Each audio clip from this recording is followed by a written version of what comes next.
Hello, everyone, and welcome back to the now named Conspiracy Detective Agency.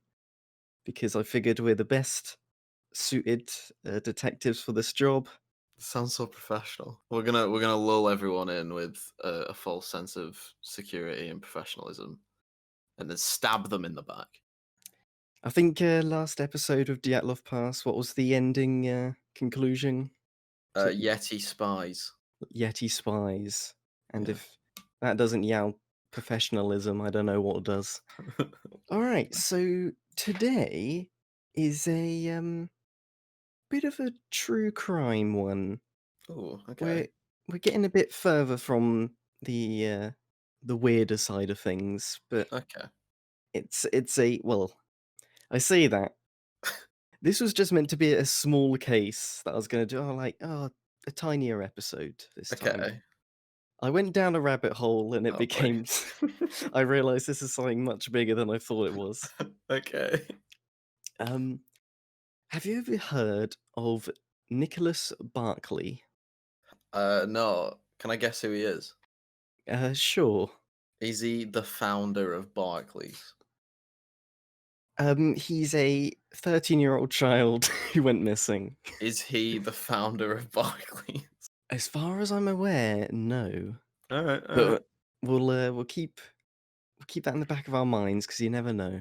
Okay. If any banks pop up, he's really good with money. Mm. We know. I think you nailed it already. There we Think we're go. done. Thanks, guys, for listening. Yeah. Anyway, just as a teaser. Hmm. This is the story about Nicholas Barclay, a 13-year-old boy who went missing in 1994. So relatively recently, Well, yeah, compared to relatively. the last story. Yeah, okay. 3 years later, in 1997, Nicholas was found and reunited with his family. Mm.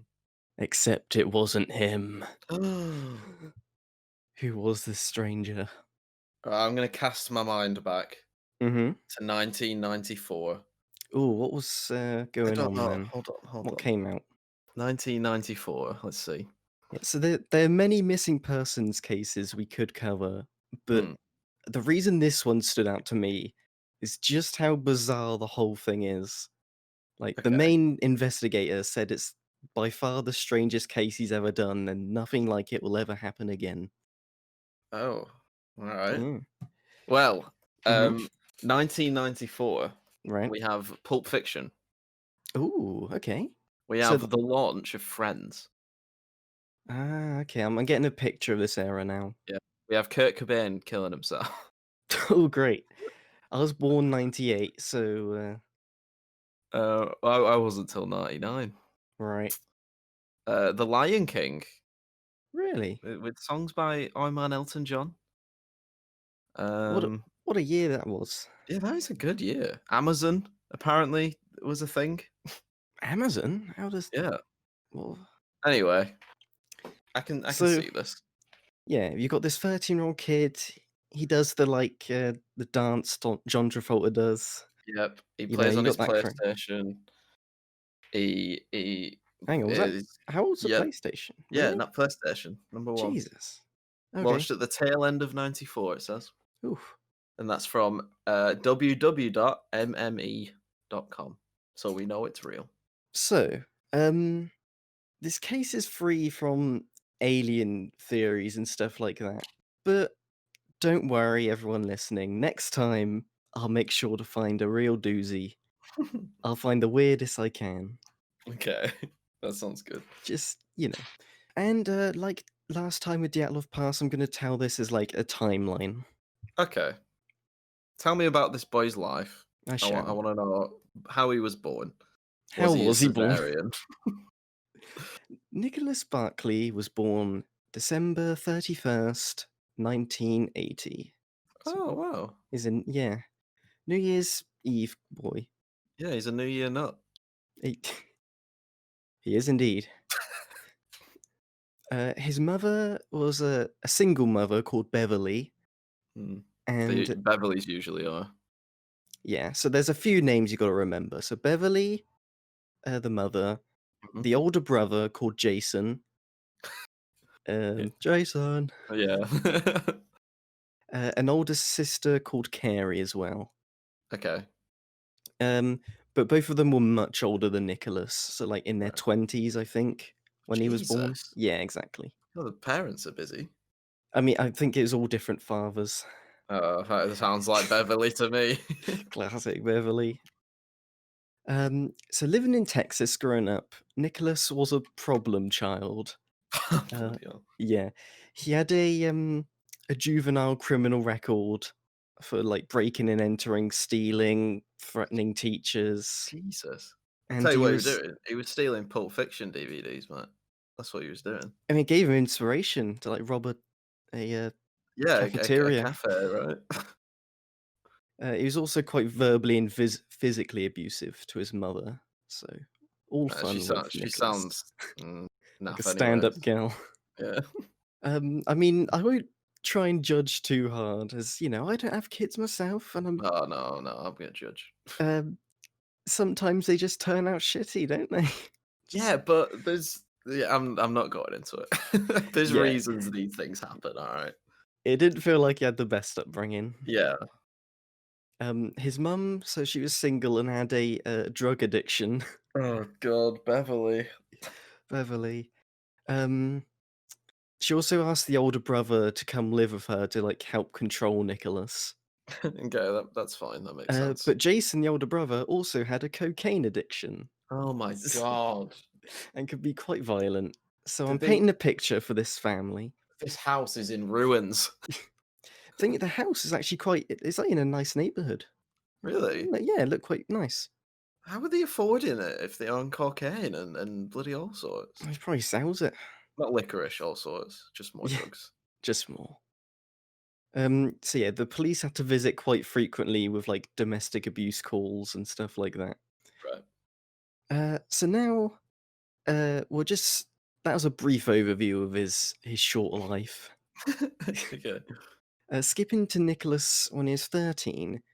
So on June 14th, 1994, he was meant to go to court, which, I mean, as a 13-year-old, that's pretty I crazy. know, that's really bad.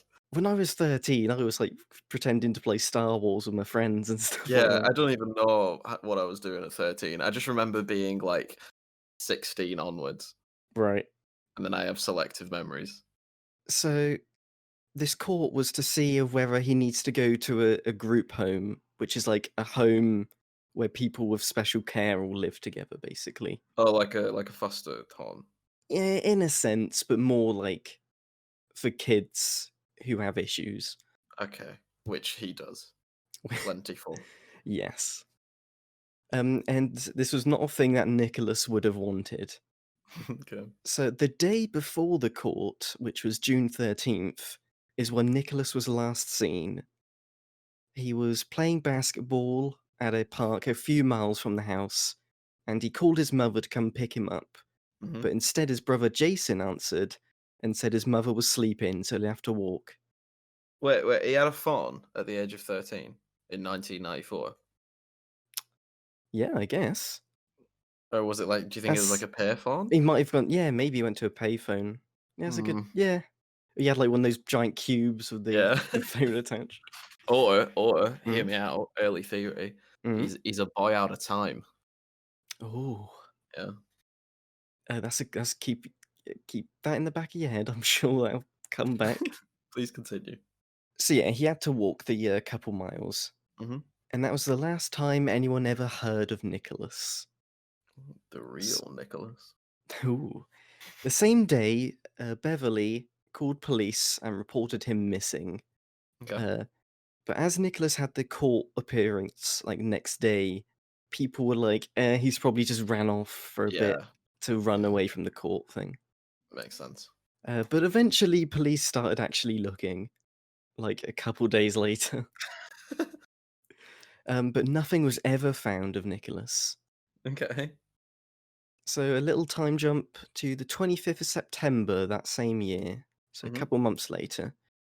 Jason's brother called the police, claiming he saw Nicholas trying to break into the family garage, but he fled when Jason spotted him. Okay. but when the police arrived, there was no sign of any break in or Nicholas, so the police don't really believe him on that one. This is the cocaine fueled This is the cocaine fueled man. brother. Yeah. Yeah. So just a bit of an odd detail. Hmm. So that's the end of the initial story already. Okay. I mean, pretty one and done. Well, I hadn't thought about this, but you Yeah. were saying with the phone thing, like how did he have a phone? I'm gonna assume he used a payphone or something. Yeah. I Being that assume it's just like a detail in the story that's, this story did come from the family, and so if you want to think the family's suspicious, Oh, maybe it's something they made up. okay. I mean, I'll give them the benefit of the doubt for now. You'll give the cocaine fueled brother and the And Beverly. I'm not sure what Bevelin was on, but heroin Yeah. or something. I'll give them the benefit of the doubt for now Right. until they prove me wrong. So now, 3 years later, Hmm. in October of 1997, law officials received a phone call from a man at a youth shelter in Spain. The caller said Nicholas was found having escaped a child sex ring and Right. was being sheltered there. The person believed Nicholas had been abused for years. Boy. The family was notified, and Nicholas's sister, Carrie, immediately booked a flight to Spain to meet her brother and bring him back. Mhm. The Did no one end. else? All done. No, no one No one else. else go Just with? it was the mother didn't Yeah, travel. she's probably got another kid now. She's fine. Yeah, and that's the end of that. Okay. Except it was far from the end. Oh boy. Now we're gonna rewind time a bit Oh, and okay. follow someone completely new. Oh, we're playing this, are we? Okay. We're doing, in GTA 5 when you choose a new character and it like zooms out and goes across the map. We're doing that. Right, let's go to Franklin. We're now going to France. Ooh. In France, there lived a young man by the name of Frederick Boudin. Or Bourdain. Bourdin. Bourdain. Bourdin? Is he like Borson? No. But like the cheese. Bourdin. Bourdin. Okay, Bourdain. Frederick Bourdin, also known as the Chameleon. Oh, that's cool. Is he a Spider-Man villain? He might be. Born in 1974, Frederick was raised by his grandparents with a troubled upbringing. Oh This boy, is a really? bit of a theme. Uh, until at 16, which was 1990, he eventually ran away to Paris. He hitchhiked his way there, and while being scared and hungry, he invented his first fake persona. Mm. He approached a police officer and told him he was a lost British teenager called Jimmy Sale. Sorry, Jimmy what? Jimmy Sale. Sale. Okay. Yeah. Sounds like a Sounded a little salesman. bit Savile there. Jimmy Sale. Oh, no, no. That would have been a bit awkward. They would have gone, "Oh, you're that bloke off the telly. Oh, I love watching him. Yeah, I love you." Oh, he's so friendly with the kids. Because we're in 1990, and it's Yeah, safe to say this. exactly. Frederick hoped that this would get him to England, but the police caught on that he spoke no English, so he probably should have thought about that. Yeah. And he was sent to a youth home, so a foster care place. Okay, yeah. This is where Frederick started his career as a con man. Mm. He would wander across Europe creating different identities and entering orphanages in hopes of finding the best one to live in. So he's, like, going around reviewing all the orphanages. Basically, and being like, I'm a lost child, and he'd have a new name. And Yeah. so he'd be invited in, have a look around, and see if it was good enough. Quite often, Frederick would be found out to be an imposter, and whenever that happened, he was very open about telling the truth of who he was. Oh. Yeah. In June of 1992, after he had pretended to be more than a dozen different people, Borden turned 18, becoming a legal adult. In an interview, he said, I've been in shelters and foster homes for most of my life, and suddenly I was told, that's it, you're free to go. Did he? Uh, He did not. Oh, boy. As he wanted to keep traveling and assuming new identities, Frederick tried killing off his real identity, Oh, right. spreading information to all the family he had left that Frederick Bourdin, his body was found and that, you know, Yeah. he was gone. But people sort of caught on after, like, no body was ever just shown up. That's so good. He is a terrible liar. He would He gets phone his caught every own time. he would phone his own, like, family and tell them, "We found your son's body." What, is he like got an accent on? Is he like, we found him. Like, is that you? Is that you, Freddy? No. Uh, I'm under a tunnel, I can't hear. Oh, I'm losing you. By the mid-90s, Frederick had quite a large criminal record, and the authorities were increasingly on the lookout for him. He pretty much had an addiction to pretending to be someone else. Oh, different kind of addiction. He would create a character and map out everything about their life down to the smallest detail. But he Um, always gets caught. It doesn't work. He's wasting his time. mm, but then he just goes on to the next people. Yeah, but I guess. But then he's got to do it all again. He's got to throw out all his papers and go, right, hold on. I need a new name. Let's go with Lauren, you know. I think he gets a kick out of it.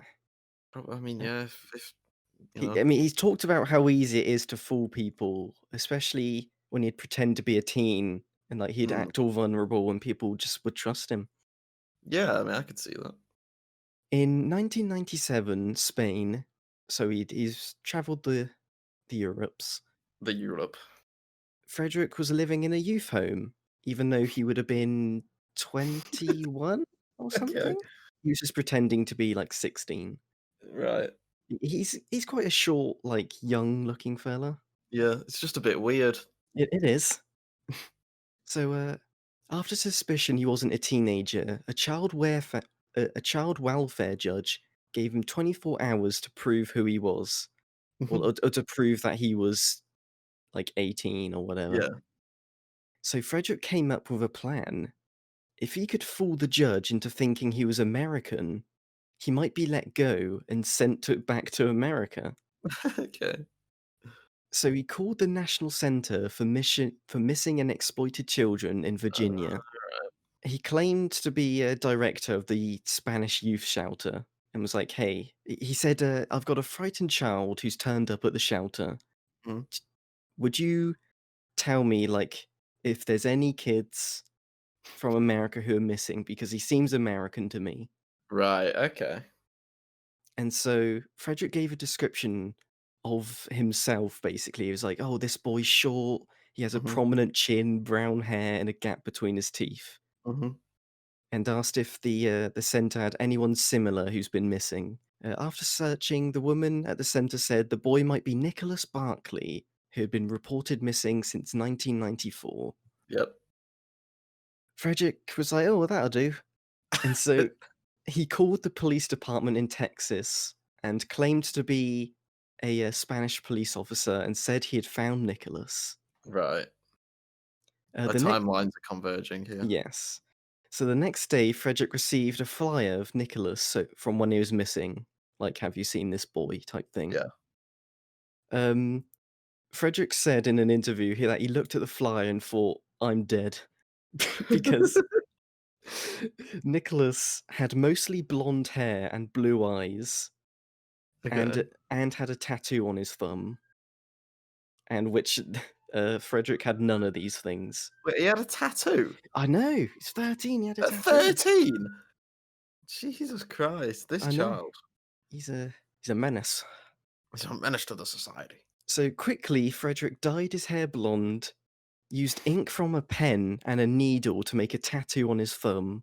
Amazing. I don't know like whether he knew the tattoo or whether he just sort of put anything on his thumb.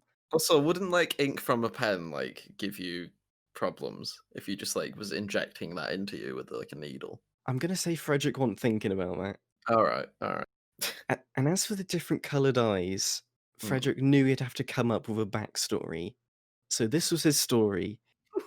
Go on. He had been abducted by a child sex ring and flown over to Europe, where he'd been tortured and abused, and his eyes had been recoloured by some science experiment so that no one would recognise him. Are you kidding me? Uh, Wha Right. he said he also lost his Texas accent because after 3 years in captivity, he is forbidden to speak English. He said he escaped from a locked house in Spain when a guard carelessly left the door open. Okay. So Frederick made his way to the police station in Spain, and he received a phone call from Nicholas's sister, Carrie, Mhm. and she asked, "My God, Nicky, is that you?" And Frederick replied, "Yes, it's me." So now this is where the two timelines have met up. Okay, I'd just like to say, Mhm. Frederick comes across one minute he's actually quite smart and he's impersonating Spanish guards and all that. Yeah. And then the next minute he's making up stories about doctors changing his eye colours. I mean, it's the best he could come up with. I mean, like, if I don't know, but if people believe this, Jesus Christ. Well, I'm finding out in a minute, I assume. But Where do you think this story's going? I think, like, maybe the family. I feel like the sister's gonna buy it, Mhm. and if Beverly's there, she'll buy it because A, she's on coke, and B, she probably due to like the torment of losing your child, you just want it back. So you know Right. you just Yeah. kind of um sort of blinded by that. But I think the brother is gonna is gonna come in clutch, and he's gonna be like, "Listen, this is not my bro," and he's gonna be like, "Hey, bro, this is I'm you. It's me, Nicholas," and he'll slap him, and he'll go, "No, you're not. Get that wig off." He'll catch him actually in the bath dyeing his hair one day, bleaching it. He'd be like, "Oh, remember that time we went and saw Pulp Fiction?" Yeah, and he'll And be like, "We never went to Pulp Fiction." yeah. So eventually Carrie arrived in Spain to meet this new Nicholas, and as soon as she saw him, she ran up to him and hugged him. Mhm. She apparently had no doubts it was Nicholas, Yeah, thinking that years of torture had just changed him. And so they just went on a plane to America to live with his new mother. amazing. Frederick said on the plane that he started to panic, realizing how things were going, but he never thought to stop and just tell the truth. He's Like, in it too deep now. yeah, the idea of just stepping back and being like, actually, no, like, Yeah. apparently never occurred to him. Oh no, he's past the point of no return. Yeah. October 1997. The plane landed and Nicholas' family was there to meet him, all except the brother, Jason. Oh, Everyone immediately went and hugged him, although the mother did hang back a bit. Frederick saying she didn't seem excited for someone being reunited with their son, okay. but eventually she accepted him. They all went off to have a McDonald's uh, Lovely. straight away. Did So they that's did they pay him for that product placement in that story? yeah. I mean, it's a proper welcome into America, isn't it? Yeah, go to McDonald's. Frederick wasted no time blending in. When he got home, he was secretly rummaging through family albums and like tried picking up mannerisms of Nicholas. Right. So now we're moving on to the last character of this Mm. this tale, Oh, a new character this late in the Charlie game. Park. His name's Charlie Parker. Is it Charlie Parker? Who's that? Oh, he's a drummer, Charlie Parker. Is he for Yeah. who? Oh, it was just. I think he was just a famous drummer. Hold on, Charlie Parker. Yeah, he was. Yes, he was known as Bird. He's the one that J.K. Simmons talks about in Whiplash. Oh, There you go. nice. There you go. We got Charlie's in this now. All right, I'm picturing a black drummer. All right. Charlie was a private investigator who got hired by a TV crew to find information on Nicholas's case Oh, because they were going to do like a bit about it. Like, okay, oh, yeah, the boy who was found and all that. yeah. The TV crew asked Frederick for an interview, and Frederick agreed. During the interview, Charlie noticed something was off. Mm. Nicholas's ears were different shape than him in his younger photos. So after some detective work, Charlie Parker knew it wasn't Nicholas. Okay, good And job, Charlie. he called up Nicholas's mother, Beverly, and he told her it wasn't her son, but she refused to believe the claims. Of course. Yeah, yeah. Charlie wouldn't let the case go though. thinking that Frederick could be some terrorist or something. And so for many months, he kept watch. So this fake Nicholas was with the family for months. Okay. Uh, Frederick began slowly losing it. He was kicked out of school for not attending. So I find it funny that I had to go back to school. Yeah, and like I find it funny that out of all the families and people that he chose to pretend, he's got into this horrible family Yeah, that exactly. all do drugs and are all crazy, and he doesn't want to go to school. It's amazing. He actually mentioned that in an interview. He said he's expecting like glorious America, and he ended Yeah. up in like a shack.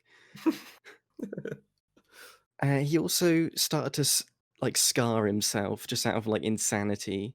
Oh boy. He was not accepting that he was Nicholas. Eventually, Charlie the investigator got the FBI involved. However, Beverly was being very uncooperative. She refused to do DNA tests and refused to leave the house when offered a blood test. Yeah. In the end, after 5 months of living with him, Beverly called Charlie and said she thinks Nicholas is an imposter. Hey. So 5 months later, which I mean, 5 months, That is a long time. I feel because like I'd clock it. they'd assume Nicholas was 16 because it's been 3 years, Yeah. and I believe Frederick was 22. Come And on. also, his hair was like slowly going back to being brown. Yeah. And like his tattoo probably wasn't the same unless he somehow knew what Yeah. the guy's tattoo was and stuff. Okay. Charlie, the investigator, invited Frederick to dinner. Mm. Just the. Hold on, hold on, hold on, hold Mhm, on, hold on. Right. He invites him to dinner. This is mm, where I want this to go. mhm. And he walks in and he goes, "Oh, hello, come sit down at the table. I've got a special guest with us today. It's the real Nicholas." And he How amazing found would him. That would be great. that be? Well, actually, they sat down, and the investigator was like, "Oh, so your mother's just been on the phone to me." And Frederick cut him off and went, "She's not my mother, and you know it." Oh, all right. Hold on a minute. I'm into this. Frederick was very aware that Charlie knew his Okay. identity. Like, he was often visiting the house, just sort of eyeing him up. Yeah. He proceeded to give the investigator all the info on who he was and why he was doing this, Okay. and then he got arrested. Yep. So you'd think that this is where the crazy story was over, Oh boy. but here comes the curveball. I thought he was gonna like threaten him or something. Mm. While under arrest, Frederick told authorities that Beverly, so the mother, said that Jason killed Nicholas. What? Okay. So Frederick claims that Beverly told him while drunk that Jason was the one who killed Nicholas. I can imagine that scene. They're in the like living room. She's been drinking. She's just like chatting, and he's just there in his like stupid blonde hair, like sat really uncomfortably, pretending to this child, and she's just confessing to murder, and he's just like, yes, mother." Eating some like dinosaur nuggets. Yeah, but also, But that's her saying, "I know you're not my son," as well, yeah, because she knows he's dead. but okay, So yeah, this is saying that the mother and the brother knew that Nicholas was dead and that the imposter wasn't him all along, like from the very start. right. Beverly had to take a lie detector test and was asked if she knew where Nicholas was. Initially, she passed it, but it was suspected she was on drugs. So Brilliant. they gave her some time to get off the drugs, and so she took the test again and she failed it. Oh, And so, I mean, detectors can be wrong. She could have been stressed. yeah, but like they're usually pretty spot on. I've seen Jeremy Kyle. All right. It's always right. I always wonder if they ever get that wrong on Jeremy Yeah, it's Kyle. like you are the father. Oh, and then like 1 week down the line, they're like, "Oh god, we had a blip, guys." Oof. Eventually, there was an interview with the brother Jason. Police asked why it took 2 months for Jason to visit Nicholas. So Hmm. it was a good couple months before he actually went and see him. Yeah. Jason sounded very uninterested. When he was asked, "Did he look like your brother?" Jason just replied, "I guess." Hmm. Okay. Hmm. It's true. He kind of did. Yeah. Charlie even accused Jason for murder at one point, and Jason just didn't respond to him. Are you allowed to do that? I guess you are. Yeah, If you're just trying to get information out of him. he's a private investigator, so I get he true. can bend the rules. He's a maverick, or Charlie Parker. Eventually, though, Jason ended up dying from a drug overdose. So we'll When? never get a confession from him. I'm pretty sure, like, quite soon after. Okay. So, things are pretty suspicious. Yeah. So now I'm going to tell Beverly's side of the story and then Frederick's side. Right. So these are like the interviews, if you will, Hmm. of like the. Okay, I'm gonna pretend I'm in like an interview room. I'm in LNY. Tell me All right. everything. All right, detective. Beverly Ah, says that she panicked during the lie detector test and that's why she failed. okay. She also says that she's a terrible liar and people would have known if she had any involvement by now. Okay. When asked how she didn't know that it was her son, she said at the start she had her suspicions, but kept telling herself that it was him out of just grief. Yeah. She also said that she had no attachment to this new Nicholas, like something was just wrong with him. Okay. And that's all she's really said on the matter. I can understand it. I mean, she gave it 5 months. The question would be like, well, why didn't she just do something about it straight away? But it's like, well, maybe give it a chance. Right. Maybe it is your Nicholas, but he's just a bit different now. We'll see if we can get used to it. And then Yeah. obviously it just wasn't getting better, so she called him up. I mean, the sister was like imagining a young boy who's been through like torture for 3 years in a Mm. foreign country. I could imagine you sort of initially buying some strange looking kid being like, oh, Yeah, and maybe. also, yeah, I guess. And they're just seeing what they want to see. Yeah, that as well. So, for Frederick's point of view, Yeah. now I think it's good to remember that all of this is interviews with this guy who's clearly a bit unhinged. I mean, now he is. He's had to spend 5 months with the bloody family from hell. And yeah, and he's a professional at like tricking people, basically. Yeah, but he's not very good at it. I don't know. I I'd, mean, every single one he's done, including this one, has gone tits up. he tricked a family that he was their dead son for 5 months. I Yeah, mean, but then they had the suspicions and like, I don't know. I all don't right, know. all right. I mean, from watching the interviews, he seemed pretty genuine, Okay. and like he seems like he regrets everything he's done. Plus, there just doesn't seem like something's right about the family. Okay.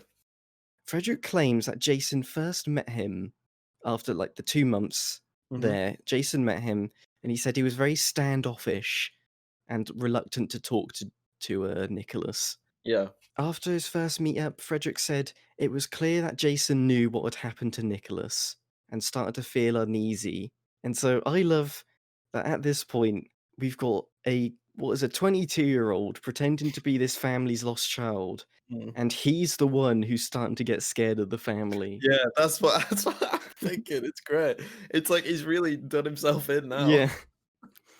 He's like really starting to think, okay, I think this family killed this boy. Yeah, I think I've got into something. It's here. Which then makes you think, why are they accepting me? Yeah. To this day, Frederick still claims that Jason killed Nicholas in a drug fueled rage and that Beverly knew about it and helped cover it up. Okay. But today, Beverly lives in a trailer supporting a family with special needs. Of course, she So, lives in a trailer. yeah. And Frederick lives in France with his wife and 5 children. Bloody hell, really? I know. Who And would marry him? I know. He swears he'll never impersonate someone again. So, really, that's the whole story. But it's Right. up to what do you believe? First of all, I can't believe someone like he'd go to a bar, tell that story to a girl, and she'd marry him. I wonder what point do you tell her? Yeah. Do you do it before the wedding? Do you do it after the wedding? Like once you know they're in? I guess you're like, oh, growing up, I would go places and like claim it wasn't like I was someone else and Yeah. get stuff for free and stuff like that. Yeah. It's But like you're you're like, telling stories around the campfire. And she's like, the girl's like, "Oh yeah, when I was little, I used to like steal chocolate from the shop, And he's just like, Y "Oh yeah, well when I was 22, I impersonated a dead child for 5 months." well, you slowly build up to that. Then you'd like, "Oh, a couple times I impersonated the police," and she's like, Oh, "Oh, that's a bit bad," but, he's atoned. And then eventually down the line, you're like, "Oh, did I tell you that at the time I was 13-year-old Nicholas?" A part of me like, nothing was ever found of so Nicholas Nicholas, ever yeah, so again. Nicholas never, he's That just disappeared. case mm. So a part of me thinks that the file not, Jason is pretty damn suspicious. Yeah. Like, he's a cocaine addict, he's known for violence. Mm. A couple months after Nicholas went missing, he called the police saying he's seen Nicholas around.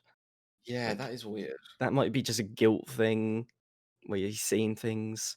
Maybe, but then he would have confessed if he was at all a little bit guilty. Like, as soon as this guy turns up, he'd be like, "Okay, no, this is getting weird." I could Especially if they see were pointing fingers, I feel like. with the type of family it is and the nightmare child Nicholas was, Mm. I could see him just, like, ending it. But Yeah. also the whole keeping him like, no one saying anything is pretty crazy. Yeah, the thing that is the weirdest about it is that if he did it and Beverly was at all involved, or just at least knew about it, Mm, the fact that when first of all, the sister, like, doesn't know that her mm. family's, like, possibly murderers, um, but it's like, as soon as this guy turns up that's claiming to be the dead person that you killed, at that point, as a murderer, I'd be like, "Okay, hands up, I did it, like, this isn't right."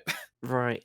Because why would you go along with it? I guess to not get caught, but, like, it's Yeah, so weird. I think the whole thing would have been just to not get caught. Yeah, but But I mean, people do weird thing I mean, Frederick went and lived as a child to not get caught by police. So, yeah, yeah. He just didn't know what he was getting into, bless him. I feel a bit bad for him. here's the thing, it still is hard to trust him. In an interview that was, like, a year ago, so it's been a good amount of time. Yeah, He's admitted to everything, he's told the entire story. He's like, "Hey, I did all these crimes, I'm not lying about any of them." And plus he just also still sticks by his statement that the mother told him that Jason killed the boy. yeah, like, why would he make that up? It just it's like, maybe If it's he in his felt nature to Yeah, lie? but if he felt uncomfortable about the whole situation and regrets it, which he does now, Mm, why would he then make up just another detail of it? Like, surely, respectfully, you wouldn't do that. You'd just be like, at some point, whenever you feel the regret or you get caught, you'd just be like, okay, well, the family was fucked and I didn't want to be there. And I'm not gonna like just tarnish them or tarnish the memory of this possibly dead child. yeah, he doesn't gain anything from Yeah, lying about it. But I also don't know if the family is, smart enough to kill a kid and hide the body. yeah, and do like a good job of it. Yeah, and I mean, Okay, well, yeah. we've got to give a concrete answer here, Alright, as the professionals that we are. mm, here's my thesis. Mm, Nicholas is out playing some b-ball mm, as you do. and gets the call. Jason gets a call from him saying, "Hey, can you come pick me up?" And Jason's like, "Nah, nah, nah." Suddenly, Kidnap? Yeah, yeah, I think maybe? Nicholas maybe ran away because he's like, "Oh shit, I've got caught the next day." Yeah, And during that, he got kidnapped. possibly. But I still really feel like Jason is The in fact on that it Jason died from a drug overdose pretty soon after. is a bit fishy because you don't know if that was intended. Maybe Jason did go to pick him up, and during that time, he ended up killing Nicholas, burying it Yeah, and hiding the body, going back home to Beverly, being like, "I don't know where he is." yeah. I mean, is that ever mentioned about like? Is it literally just the only thing we know is he called him and he said no, so that Yeah, was that. that's that. And that's all Jason having to tell that story because Beverly was asleep, so he says. Yeah, okay. So maybe he's like drugged Beverly to sleep. He I don't gets think it the went that far. he gets the call, and Mhm. he's like, "All right, I'll come pick you up." Goes to pick him up. Um, Nicholas is talking about how good at basketball he is, and it's just driving him crazy. Um, and he kills him somehow, maybe with the basketball. Jason's a sleeper agent, and Nicholas said the trigger word He accidentally. said B-ball. He said B-ball. And so they're in the car together singing some Lion King tunes. Yeah, the fresh new hit of 1994. Exactly. And suddenly, Nicholas was like, "That was some sick b-ball." And Jason stopped the car, Looks at him, looks at him, a tear in one eye, but a smile on his rage, face. and he just strangles him. And yeah. And then, Oh boy.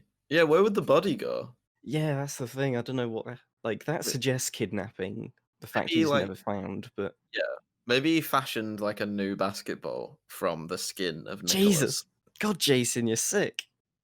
And he's like, I'll always remember. He went back to Beverly and was like, "All I could find was his basketball," and gave her the basketball made of Nicholas. It's like it looks Nicholas's face is like on the front of it. She looks at it because it kind of looks like him, and she's like high off her face, and she's like, Yeah. "Oh, that's pretty cool." My God, I think we've cracked it. I think okay, well that's what we're going with. We're going with he skinned him alive, made a basketball out of him. Um, and then when Frederick turned up as Nicholas, he panicked and he was like, "What? But I skinned him. I made a basketball out of him." And he went to find the basketball and it cannot be found. And he's panicking. He doesn't know what's going on. So he Yeah, kills himself. makes sense to me. And that's it. That's it. Just for the record, I know it's very insensitive, but, you know, you just gotta make light-hearted Oh yeah, stuff out. I mean we're It's a taking tragedy. oh yeah, 100%. We're taking the piss out of like some woman that lost a child and all this business. It was a human life, god damn it. I mean, But Beverly's still alive, so Beverly, if you're hearing this, yeah, Bev, listen, can we get you on the show, Beverly? We want to hear oh, your side of the story. yeah. I know, listen, whatever I said in the past hour, ignore that. Listen, I was just saying it for the guys, all right? I really think you're pretty cool, and I want you on. So that concludes today's episode. Yeah, I'm not sure where to go from there. I mean, I don't know. Shall we try and find a representative? I think we should call a lawyer or something. I mean, she lives in a trailer. She probably can't afford lawyers. Bless her. Anyway, Yes. equally as well. Actually, no, it's not quite as depressing as last week's. It's more just like, how do you have this happen? Even with Yeah, extreme grief, I think you'd know your son from a 22-year-old French man.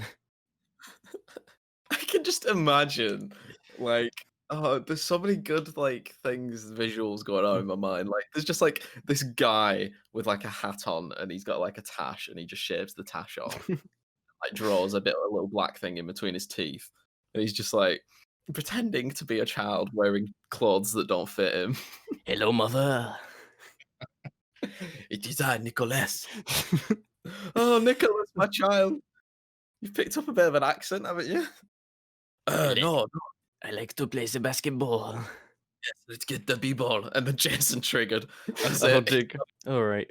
Well, thank you everyone for listening. If there's certain stories you want to be told, you want shared on here, do let me know because there's Have you got plenty your out own there. personal crazy stories? Is it a Oh, ghost story? That's fun. Have you got any good ghost stories? I'd happily read fan ghost stories, Fan ghost fiction? and we'll work 'em out. Free detective agency. Yeah, we're just helping the world, guys.